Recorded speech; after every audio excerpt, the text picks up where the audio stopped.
Hello, everybody. Thank you so much for inviting me. I'm filling in for somebody who's sick, so this was a bit of a short notice. So we'll see how this goes.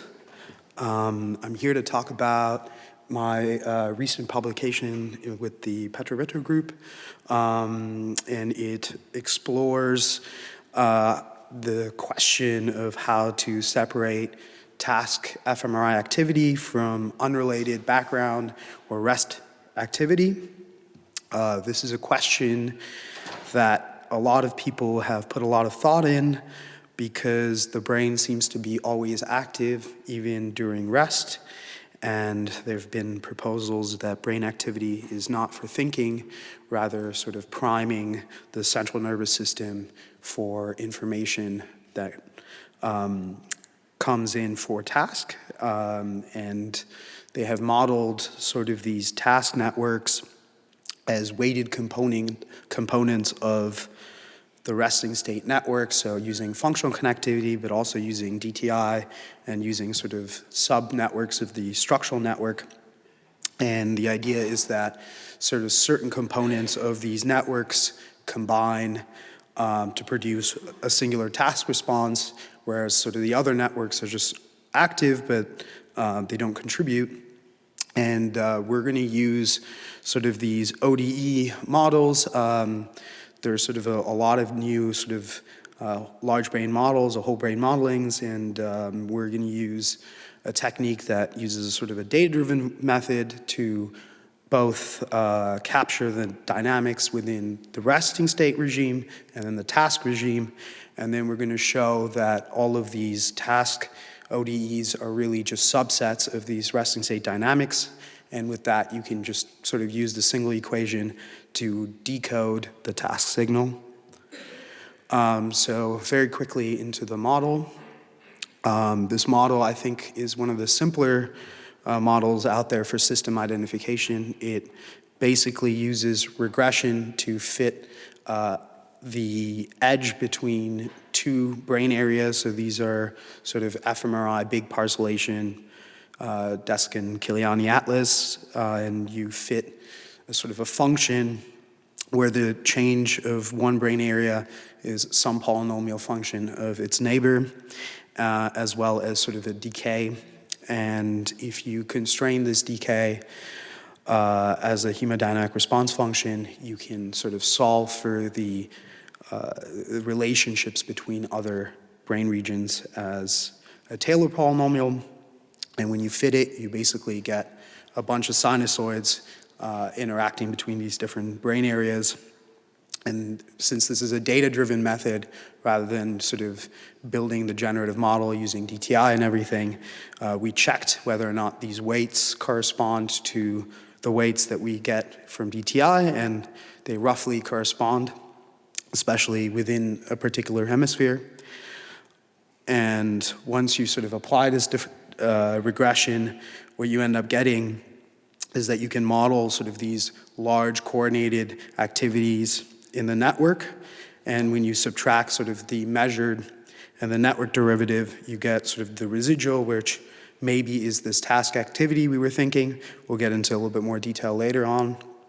But this slide basically shows that the regression sort of works. You can see that the residual is completely uncorrelated. There's no sort of relationship between the brain regions anymore once you've built your sort of equation that models a network activity. And since this is purely data-driven, you can use resting state fMRI to train one network model for rest, and you can use task fMRI to model sort of an equation for a particular task. And then we can sort of start examining sort of scientific questions on the relationship between these. Here are sort of simple Venn diagram models of what the relationship between net, rest, and task could be. So on the very left, we have this sort of task baseline model. So you construct this ODE for the task signal, and then the activity of a particular task is maybe not this network, but what's sort of on top of it. So the sort of the crackling noise that you saw a few slides ago.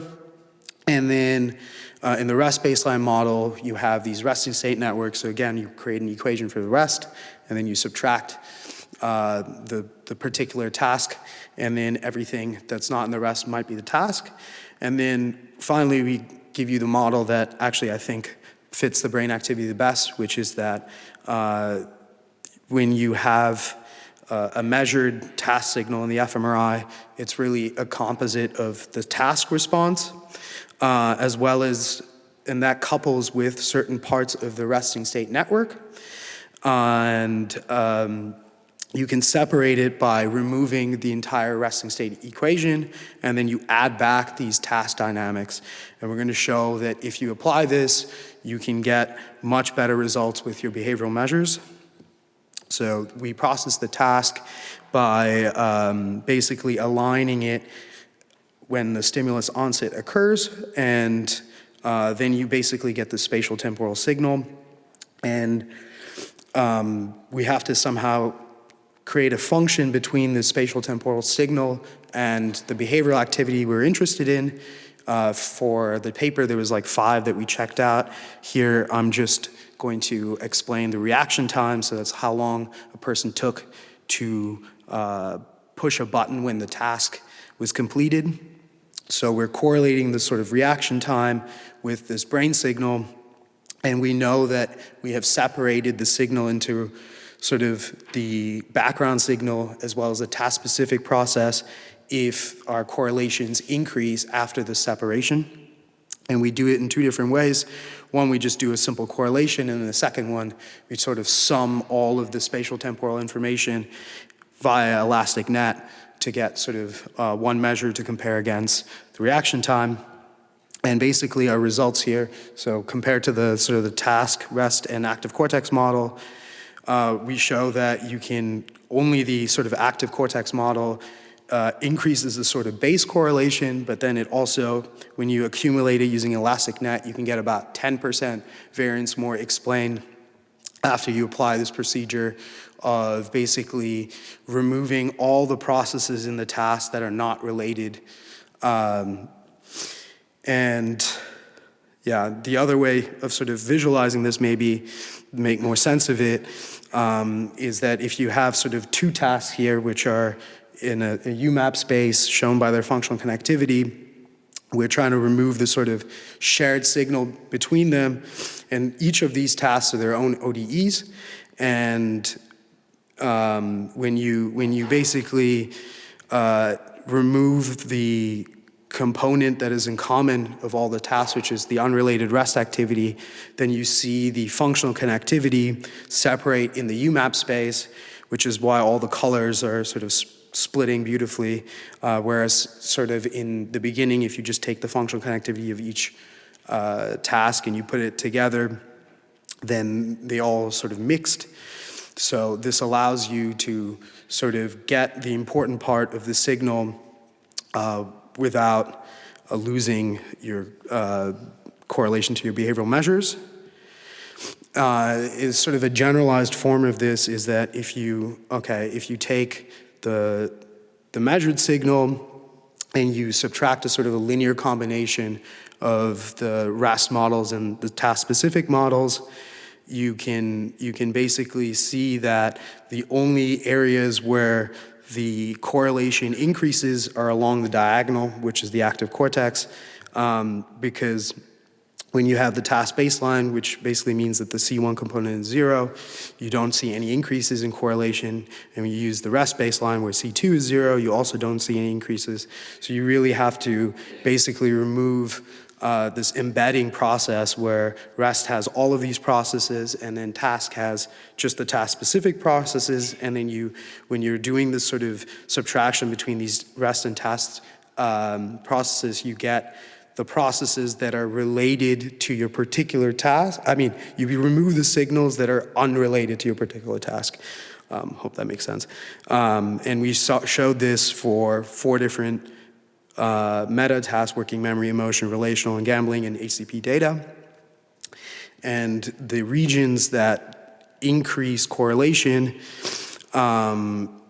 were related to areas in the brain that we also see in these task severity measures. So in task severity measures, when you do a harder task, you can tell which brain areas are particularly important. So in 0 back versus 2 back in working memory, it's the working memory areas that work harder in the frontal cortex.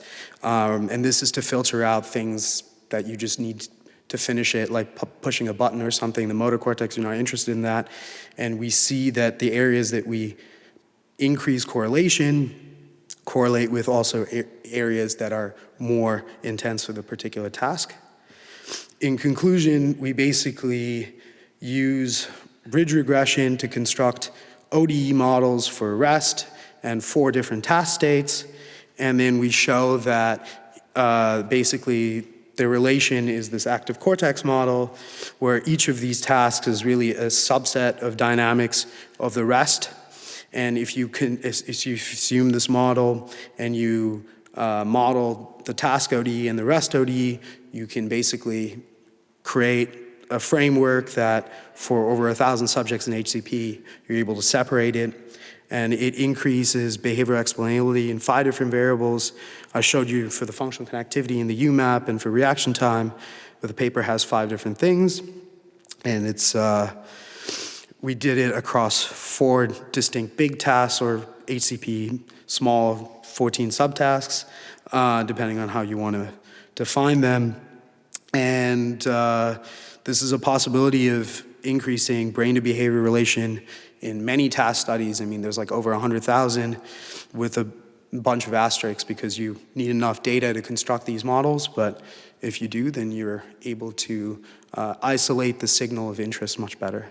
Thank you for listening. I would like to acknowledge my Berlin team and my Atlanta team. And I'm about to move to Sydney, so I'm also happy because this is my last week here and I get to present here. So.